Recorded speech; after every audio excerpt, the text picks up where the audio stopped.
Hey loves, welcome back to my channel and welcome if you are new. My name is Tyla and today is episode 7 of the journal session series. This is an interactive series, so grab your pen and a journal and let's get started.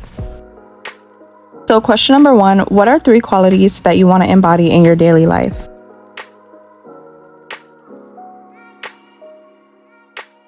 The important part to this question is to think about the qualities and traits that the best version of yourself would have.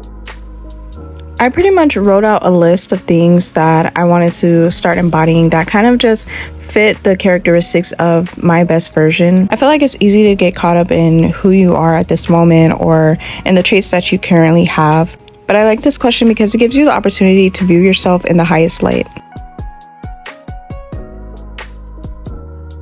It's really important to start embodying those characteristics because once you fully have an idea of what the best version of yourself looks like and you write down those characteristics and those traits, it helps you to start implementing certain goals that align with that, certain habits that align with that, which overall helps you to get closer to that version of yourself because you're constantly putting in the work to become that person because you're embodying that energy, you're embodying those habits. Make sure you're also getting rid of the old habits and the old characteristics that no longer serve that version of you that you're working towards because those will get in the way once you're on this journey and you're on this path. So for my answer, I wrote the qualities I want to embody are confidence, class, and gracefulness.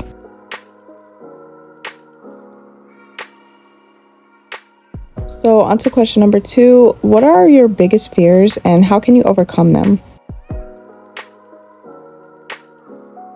I don't know if it was a quote that I saw or something that I read, but I just think about the fact that our fears really aren't as great as we think. I really started to learn that it's all about our intentions and the energy that we put into things. And I learned this because of the fact that I did things that I was scared to do and I overcame those fears. And then it's like once you do it, there's always a moment after where you feel like, wow, what was I even scared about? Have you guys ever experienced that? Because I've literally had so many moments like that. And it can be like the littlest things. For me, for example, I would always get scared to get on roller coasters. And I also was really scared to get on a plane. Now, I had to tell myself, like, be realistic. Do you really think that you're just gonna avoid not getting on a plane for your entire life? Like, that's really possible. No, I didn't want that. But I had a very bad fear about it. My anxiety was through the roof when I went on my trip last year. But then after I was like, wow, I actually like this. It's really not as bad as I thought it was. And that's really the thing about fear and why it's so tricky, because your mind will really trick you into believing that something is scary or that there's a bunch of negative repercussions towards something that you may want to do. Literally, it's all about your intentions. And I say this because if you go into something with negative intentions, you're most likely going to get a negative output. If you go into something with positive intentions and high hopes, you're going to get a positive result. It's really important to look at our fears and face them head on because this really gives you the clarity that you need to see what may be stopping you from accomplishing the things that you want to do. So for me, for my answer, I put that my biggest fears are caused by thoughts that I have about the future. I feel it's easiest to control this when I do things that keep me rooted in the present moment. For me, that is journaling, creative activities, and mindfulness activities such as yoga, breathwork, and meditation. I feel I can also overcome this by increasing my confidence and faith. So question number 3, what are some limiting beliefs that are holding you back and how can you challenge them?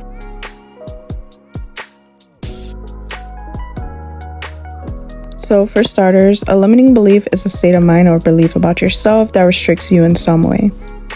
When I read this question, it kind of makes me think about imposter syndrome. So that's basically the condition of feeling anxious and not experiencing success internally. This can be despite being high performing in external objective ways, and it can also cause you to feel like a fraud or like a phony, or basically just doubt yourself and who you are. The reason why this question made me think about imposter syndrome is because when I first started along my journey, I really struggled with this because of the fact that I was going from being one version of myself to being a completely different version of myself. And it kind of just made me feel insecure in some ways because of the fact that I was so far from who I wanted to be and the fact that I was just working towards that. It kind of felt like a stretch, you know? And I feel like when we do certain things in life, whether you want to be somebody that's out in the public eye or you just want to accomplish certain goals, imposter syndrome and just doubting yourself and having these limiting beliefs gets in the way of that so bad it's not even funny, because it can cause you to not even go after the things that you want because you don't feel like you're worthy or deserving or capable. And this is why I love journaling, because it really just helps you to see these things about yourself, because in all honesty, sometimes we don't really realize why we're not where we want to be until we really sit down with ourselves and we are real with ourselves and honest about the things that we need to work on. So the answer that I wrote for this is my limiting beliefs revolve around feeling imposter syndrome at times. It can be a challenge battling thoughts about yourself or falling into harsh criticism. I challenged myself by embodying the energy of who I want to become and continuing to embody that energy and those characteristics align with the highest version of myself. I also like to give myself challenges that allow me to step outside of my comfort zone. So on to question number 4. What are some past mistakes or failures that have taught you valuable lessons, and how can you apply these lessons to your current life?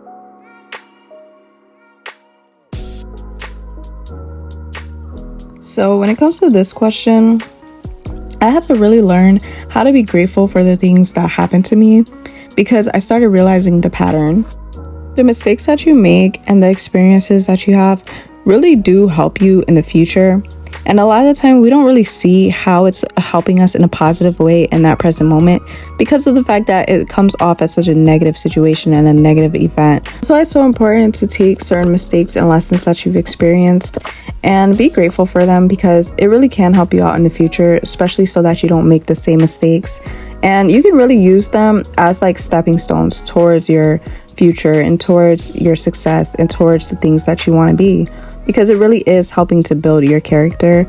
And another thing too is that once you look at mistakes and lessons and experiences from a place of gratitude, start to develop a mindset of knowing that everything is really working in your favor and for your highest good and not against you. And the thing is too with this is that it'll also prevent you from repeating certain cycles in your life, because once you understand what something is trying to teach you through either the mistake or the event, this helps you to catapult your growth, because you're not viewing things from a victim mindset, but from the mindset of somebody being open to learning and somebody being open to gaining new wisdom. So for me, my answer to this question is past mistakes that I've made were procrastinating, which taught me how to be responsible in the current reality, and as well as attaching myself to things. Another thing I also learned was not to trust too easily and to take things for what they are. Also, making my past mistakes has allowed me to view life as a school and take everything I've learned from my experiences to grow and not to allow it to make me bitter, closed off, or cold. So last but not least, question number 5 is how can you set and work towards achievable yet challenging goals to drive personal growth and development?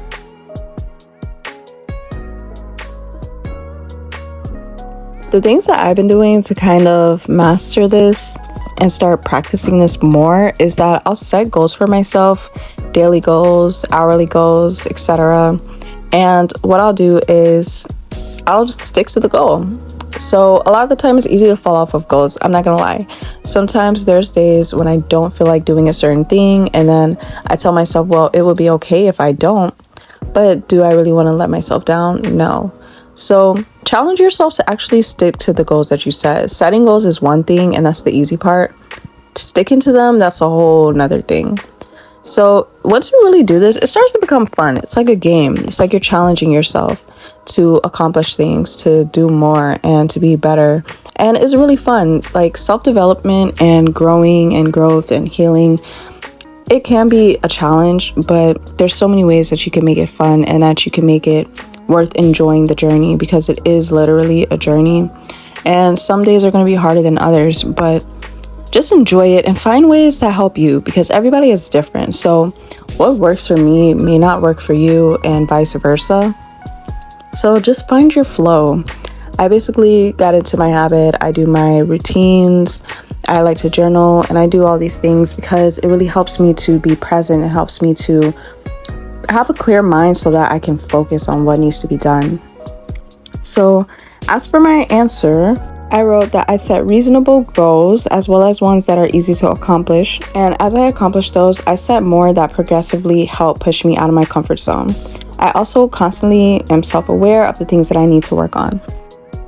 That is it for this video. I really hope that you guys enjoyed these questions and these prompts. I literally have so much fun on my own when I'm journaling. So that's why I wanted to do this series, because they really do help. And if you journaled along with me, I am so proud of you for being dedicated and serious about your growth. I wish you guys the very, very best. I'm rooting for all of you that watch these videos, and I love you so much, and I mean that from the bottom of my heart. Be sure to like, comment, and subscribe so I can see you in my next journal session. I'm looking forward to it, and thank you guys so much for the 1K subs. See you in my next video. Peace out.